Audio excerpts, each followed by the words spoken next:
Merci beaucoup, Franck. En effet, on va ouvrir les échanges. Si vous avez des questions, il y a mes collègues qui vont passer avec des micros dans la salle, donc n'hésitez pas à lever la main.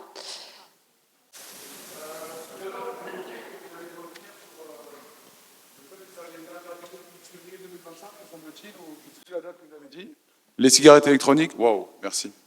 Le fait que depuis le début de l'année 2025, ça avait été interdit par la loi, les puffs, et vous avez dit, ça n'a rien changé, on y reviendra, et on n'a pas eu le temps d'y revenir, et je voulais savoir si vous pouviez nous en dire un tout petit peu plus. Ouais, ça n'a rien changé parce qu'en fait, en février 2025, il y a une législation qui interdit les cigarettes jetables, les puffs. En fait, c'était une cigarette jetable. Sauf que l'industrie s'est adaptée avant. On a vu à partir de les mêmes marques qui vendaient des cigarettes jetables, à partir de décembre 2024, on commercialisait les mêmes cigarettes, mais qui n'étaient plus jetables, mais avec un port USB-C et un moyen avec des petits pods pour pouvoir les recharger.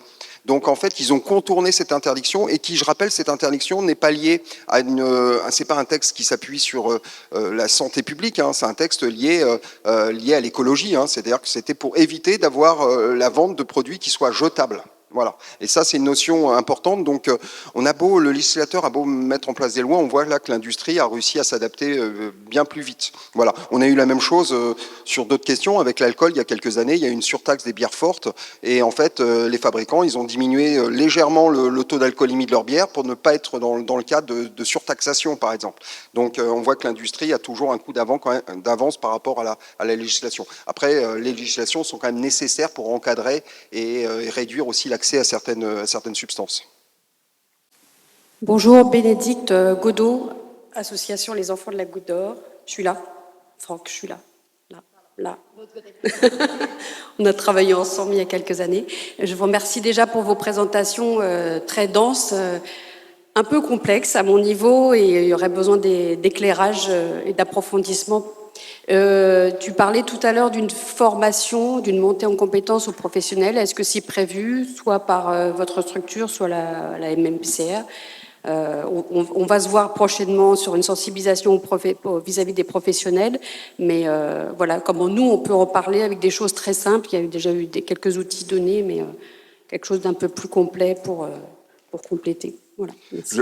J'allais dire que ce soit Addiction France comme d'autres associations du champ addicto, on ne pas hésiter à solliciter aussi les structures pour c'est de la formation, de la sensibilisation, mettre 3 heures de sensibilisation par rapport à vos professionnels pour monter un peu en compétence là-dessus, qui se sentent peut-être plus à l'aise pour pouvoir échanger, discuter avec les jeunes sur ces usages.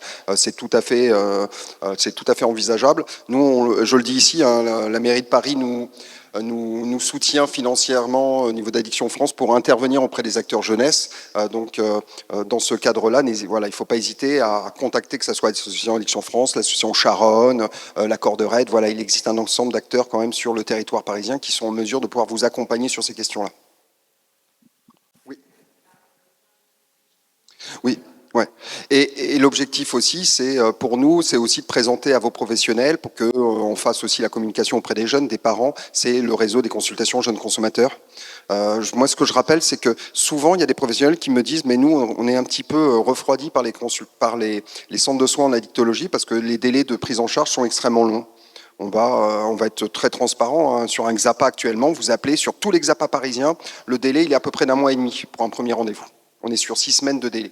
Sur les consultations jeunes consommateurs, que ce soit chez Addiction France ou dans d'autres associations, on a des prises en charge d'une semaine à l'autre. Voilà. Donc c'est important. On sait très bien que les jeunes ne sont pas dans la même temporalité, donc de pouvoir proposer des espaces d'écoute, d'accompagnement très rapidement. Voilà. Les consultations jeunes consommateurs ne sont pas saturées sur Paris. Donc on a quand même un gros travail aussi de communication à faire auprès de ces consultations jeunes consommateurs et aussi de mettre en place des protocoles pour accompagner. Une des choses où on a travaillé avec la PJJ 93 là-dessus, c'était d'accompagner physiquement aux premiers 2-3 premiers rendez-vous le jeune dans la structure, parce que ils ont énormément de représentation par rapport aux structures de soins. Donc c'est important aussi de pouvoir l'accompagner au moins jusqu'à la salle d'attente. C'est ça que je veux dire en termes d'accompagnement, pour faciliter l'accès à ces structures. Et après, c'est notre boulot de créer une alliance avec les publics. Et peut-être juste avant la prochaine question, vous dire très concrètement, alors déjà on voulait vous informer, c'est pour ça qu'on avait fait cette matinée sur le fond, elle sera donc en replay dès que possible, on vous le transmettra, on essaiera de vous transmettre aussi sur le marketing ce qui a été dit auprès de Contrefeu, mais au-delà de ça, on va essayer de travailler la MMPCR beaucoup plus de façon ancrée sur le territoire, donc on va vous rencontrer là dans l'année qui vient de façon beaucoup plus proche et on va travailler les uns avec les autres. N'hésitez jamais à nous interpeller là-dessus pour qu'on réfléchisse ensemble à qui on peut vous orienter, qui peut venir vous aider sur ces questions-là. Et puis, comme je vous disais, on est en train de travailler à délivrer pour les professionnels de première ligne qui ne sont pas des préventeurs, mais qui doivent pouvoir intervenir. Donc, on peut tout à fait y travailler ensemble, vous présenter ce qu'on a fait avec des outils très pratiques de qu'est-ce que je mets en place avec mes jeunes, moi qui suis animateur, moi qui soit dans les centres Pariani, moi qui suis infirmier scolaire aussi, on se disait il y a des choses à faire peut-être avec les profs d'éducation civique dans les collèges, sur le marketing, etc. Donc ça, c'est vraiment des choses sur lesquelles on veut travailler avec vous pour que ce soit ultra concret et que vous puissiez vous le mettre en œuvre en ayant les connaissances. Je laisse le micro. Bonjour, Amine, éducateur en prévention spécialisée. J'ai deux questions. La première, c'est quel rôle du législateur dans le contrôle de nouvelles substances qui arrivent sur le marché face à des substances qui sont parfois pas connues du grand public, donc peut-être encore moins du législateur. Et la deuxième, c'est sur un point plus technique. On l'avait vu avec l'arrivée de la 2MMC sur le marché français qui tend à disparaître. Est-ce qu'il est possible qu'il ne soit chimiquement plus possible ou qu'il n'y ait plus le nécessaire pour produire des cannabinoïdes de synthèse? Alors concernant la législation, en fait, aujourd'hui, tous les cannabinoïdes de synthèse sont interdits et classés en stupéfiants. C'est un classement générique, donc en fait, c'est pas structure par structure, mais c'est toute structure chimique qui ressemble de près ou de loin à celle-là est interdite. Donc en fait, ça englobe énormément de produits, et même s'ils changent un tout petit peu la structure, normalement, on est sous l'effet de la réglementation. Ils ont été très vastes, donc normalement, ils sont tous classés en stupéfiants. Après, sur la 2MMC ou 3MMC, je ne sais plus ce que tu m'as dit, en fait, la disparition de la 3MMC et tout ce qui se passe autour des catinones, c'est en lien à la nouvelle réglementation en Hollande. Donc, il y a eu deux réglementations. Une en octobre 2000, je ne voudrais pas dire de bêtises, mais je crois 2021-22, qui a interdit la 3MMC en Hollande. Ils ont interdit seulement la 3MMC et c'est pour ça qu'il y a eu ce changement de marché sur la 3MMC. Qui en a découlé, donc avec une disparition de l'offre et puis des produits qui étaient vendus pour de la 3M, mais en fait, c'était pas de la 3M, avec l'arrivée de la 2MC, etc. Et en juillet 2025, ils ont fait une deuxième réglementation en Hollande, où cette fois-ci, ils ont interdit absolument toutes les catinones. Et donc, en interdisant toutes les catinones, de nouveau, ça modifie entièrement le marché des catinones en France. Et je pense qu'aujourd'hui, ce qu'on retrouve beaucoup, c'est la 2CMC et la NEP, N-éthylpentadrone. Et en fait, il faut surveiller pour voir si ça n'évolue pas encore et pourquoi pas vers des produits qui ne seraient plus des catinones. Voilà. Mais c'est vraiment, en fait, la réglementation dans les autres pays a une influence sur le marché français, ce qui n'existait pas avant. C'est Internet, en fait. Avant, les marchés étaient local en tout cas. Et maintenant, on est vraiment dans un truc, il y a des changements en Chine, ça aura des répercussions en France. Voilà. J'ai répondu à tes questions? Oui. C'est allumé. Bonjour, merci pour votre présentation, qui est très importante et très déprimante aussi. Je suis éducateur en prévention spécialisée et on accompagne des jeunes. En fait, c'était juste pour donner un témoignage. On accompagne des jeunes, là, surtout cet été. Je sais pas, j'ai une voix bizarre, non? On accompagne des jeunes cet été en séjour. Et en fait, c'est un outil qui fonctionne très bien avec les jeunes qui sont addicts ou addicts aux écrans. Il y a des parallèles qu'on peut faire aussi. quand on les sort du quotidien et qu'on fait un séjour sportif très encadré, où voilà, ils ne peuvent pas consommer dans la voiture, ils ne peuvent pas consommer en activité, ils ne peuvent pas consommer avec nous. Et vraiment, on essaye vraiment d'encadrer ça. Après, en bilan de séjour, on peut en discuter avec eux et en fait, ils reconnaissent, parce qu'en fait, quand on est au quotidien avec eux la semaine, ils ne reconnaissent pas qu'ils sont addicts ou qu'ils ont un problème parce que pour eux, ils peuvent contrôler. Moi, je contrôle ma consommation, je ne suis pas addict aux écrans, je ne suis pas addict à la spleen, je contrôle, vous inquiétez pas. Je ne vais pas aller avec vous me soigner, je ne vais pas aller dans les centres faire des rendez-vous, aller en salle d'attente, parce qu'en fait, je contrôle. Et en fait, quand on les emmène en séjour ou en vacances, c'est là où ils se rendent compte qu'en fait, ils sont dépendants, qu'ils n'arrivent pas forcément à s'en sortir et qu'ils auraient peut-être besoin d'aide. Et donc, en fait, c'est au retour, après les vacances, en bilan de séjour, que derrière, on peut en discuter avec eux et derrière, ensuite, les aider et les emmener dans les centres. Voilà. C'était, je ne sais pas si Franck voulait rebondir par rapport à ça. C'était une des pistes, une des solutions que nous, on utilise beaucoup et qui fonctionne avec ces jeunes. Ouais, c'est intéressant, c'est des séjours de rupture en fin de compte. Vous créez des séjours de rupture par rapport à leur quotidien. Après, faudrait pas se retrouver avec un jeune qui soit dans un état de manque trop important, parce que dans un séjour comme ça, vous allez être obligé parfois au pire, d'hospitaliser le jeune. Donc, je pense que voilà, c'est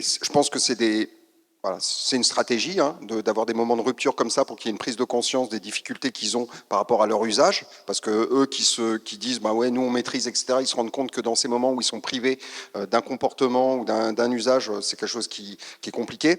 Mais après, j'allais dire le fait d'avoir quand même des sevrages un peu à la dure comme ça peut amener à des complications. Voilà. Donc juste vous alerter là-dessus, faire attention parce que le jour où vous avez un jeune qui est très très dépendant, par exemple aux cannabinoïdes de synthèse, l'arrêt, vous allez vous retrouver avec un comportement qui est ingérable et parfois vous allez peut-être même malheureusement devoir faire appel aux forces de l'ordre et aux services de secours pour ce jeune. Voilà. Mais voilà, moi je pense que ces moments de coupure de la consommation sont des moments qui permettent de révéler quand même les difficultés qu'ils ont. Et je trouve ça extrêmement intéressant.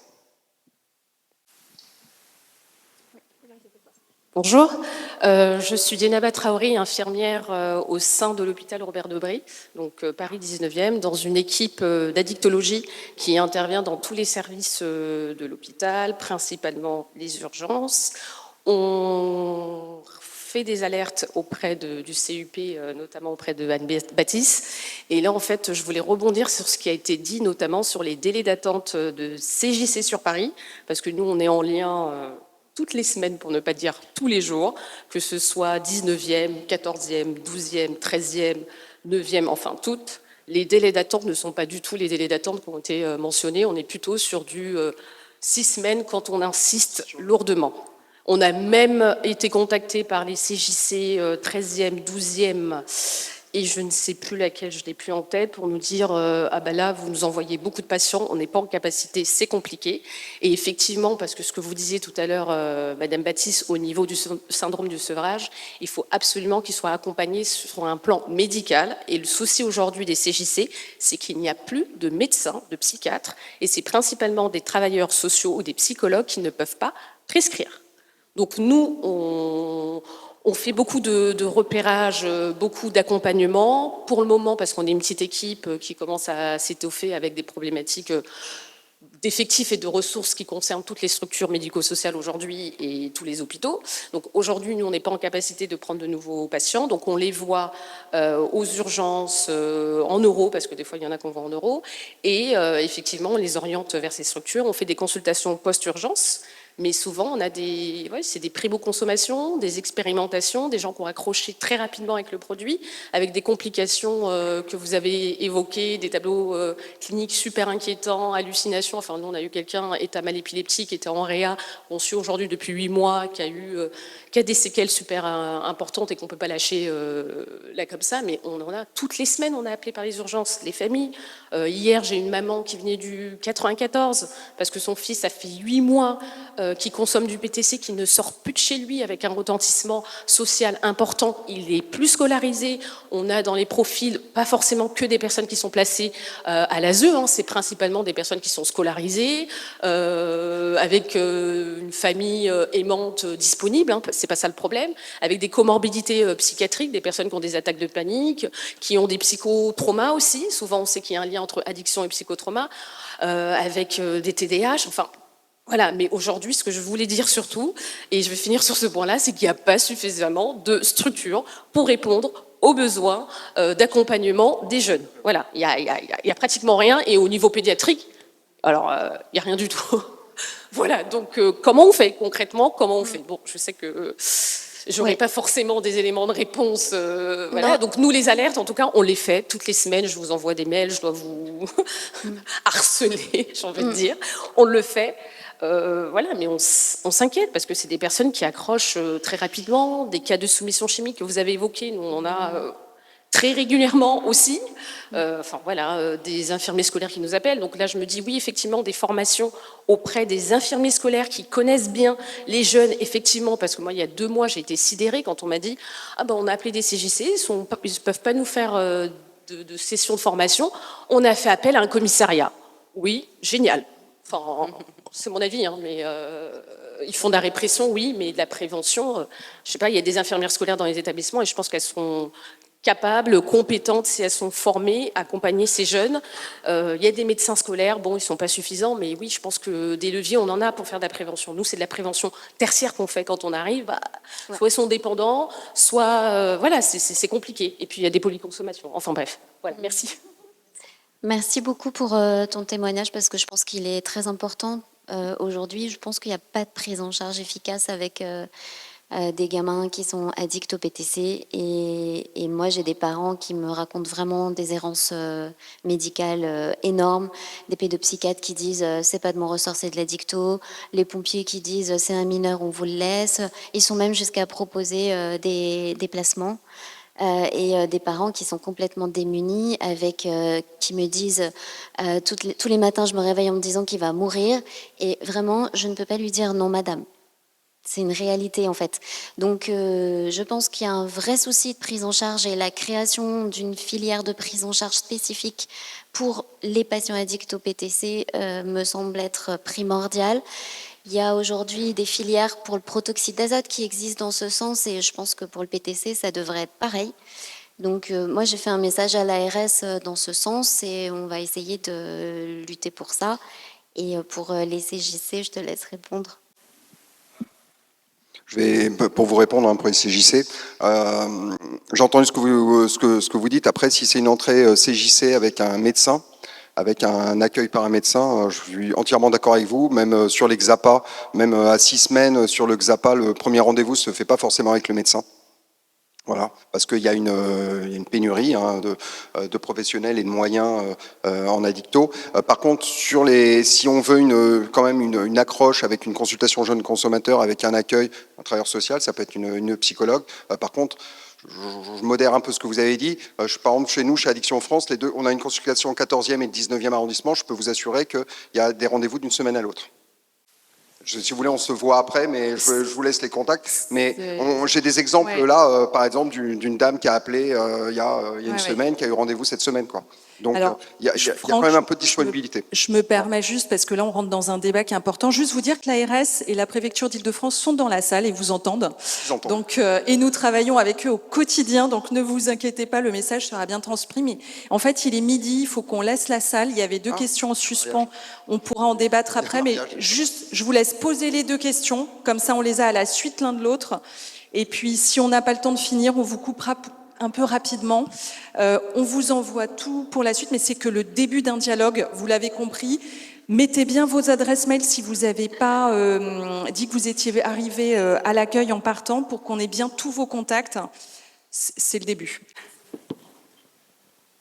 Alors bonjour, moi c'est une question sur la prévention. Je suis pédiatre en santé scolaire et sur le maternel primaire, et donc j'ai une demande d'intervention dans des écoles pour des élèves de CM1, CM2, plusieurs élèves qui sont pris en train de prendre de la cigarette dans les toilettes des écoles primaires. Et on me demande de faire une intervention avec l'infirmière de prévention, sauf que sur des âges comme ça, leur expliquer la manipulation par l'industrie, le taux de nicotine, etc. J'ai un peu du mal à voir quel point d'accroche je pourrais avoir avec eux. La liberté, oui, éventuellement. Le danger sur la santé, probablement, mais est-ce que vraiment j'ai des chances d'être très efficace? Et ça me fait très peur pour leur passage au collège, parce que j'imagine que ça, vu le taux de dépendance que vous avez signalé, ça ne va pas s'arrêter là. Vous faites part d'usage dès l'école primaire, c'est ça? Et vous posez la question de quel point d'accroche, ou avec des enfants de primaire, en effet, la question de la manipulation et de la liberté, c'est peut-être pas ça qui va... Marianne, on va prendre tout de suite la deuxième question avant de répondre pour vraiment finir à l'heure. Bonjour, j'avais une petite question et une un petit peu plus importante. Nous, on est éducateurs spécialisés en prévention et en accompagnement à la scolarité. On accompagne des collégiens, donc entre 11 et 15 ans, et on les emmène en séjour. Sur ces séjours, il est interdit de puffer, à moins que les parents soient d'accord. Je sais que ça crée du manque et des problématiques. On est plutôt sur uniquement de la cigarette électronique, pas de cannabis ou de dérivés. Est-ce qu'il y a un biais légal sur lequel on peut jouer pour encadrer la consommation si les parents ne sont pas d'accord? Et la deuxième question, c'est que les CARUD, ils peuvent tester des extasies pour savoir la composition actuellement. Est-ce que c'est un projet que les jeunes puissent venir faire tester leur PTC pour savoir le taux de concentration? Merci. Vous avez 3 minutes. Alors, sur la question des usages en primaire, qui est-ce qui veut... C'était de la nicotine, c'est ça? C'était pas du PTC? Oui. Les usages en primaire, faut faire de la prévention dès la primaire sur la cigarette électronique. Moi, j'étais allée dans une classe de CM2 faire de la prévention sur le protoxyde d'azote. Et figurez-vous qu'en CM2, 10 ans, même 9 ans, ils connaissaient tous le protoxyde d'azote. Ils avaient tous vu leurs grands frères consommer les ballons, etc.